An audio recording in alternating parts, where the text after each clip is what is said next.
ఈరోజు టమాటా పచ్చడి చేస్తున్నానండి. నేను ఏం వేస్తానో చూడండి. టమాటా పచ్చడి అయితే ఇది చాలా బాగుంటుంది, మీరు కూడా ట్రై చేయండి. నేనైతే ముందు టమాటాలన్నీ 1 కేజీ టమాటాలు ఉంటాయి, అవన్నీ శుభ్రంగా కట్ చేసేసుకున్నాను. కట్ చేసేసుకుని కొంచెం ఆయిల్ వేసి దాన్ని బాగా ఫ్రై అవనిచ్చాను, మగ్గబెట్టేసాను. తర్వాత కొంచెం కొత్తిమీర వేసి కూడా మగ్గబెట్టాను.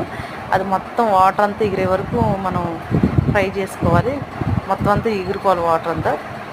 అదంతా ఫ్రై అయిన తర్వాత నేనైతే కొంచెం కారం వేసుకుంటున్నాం, పచ్చికారం కొద్దిగా వేస్తున్నాను. ఎందుకంటే పచ్చిమిరపకాయలు పెద్ద ఘాటు ఎక్కువ అనిపించలేదు, కొంచెం కారం తక్కువగా ఉన్నాయి కదా అని కొద్దిగా లైట్గా వేసాను పచ్చికారం మగ్గేటప్పుడు. అలా మొత్తం వేసుకున్న తర్వాత బాగా ఫ్రై అయిపోయి, ఫ్రై అయిన తర్వాత దాన్ని దింపి పక్కన పెట్టేసుకున్నాను. పక్కన పెట్టుకుని కళాయి పెట్టుకుని నేను పచ్చిమిరపకాయలు అయితే ఒక 7-8 కాయలు పచ్చిమిరపకాయలు తీసుకుని అది 2 ముక్కల కింద కట్ చేసేసుకుని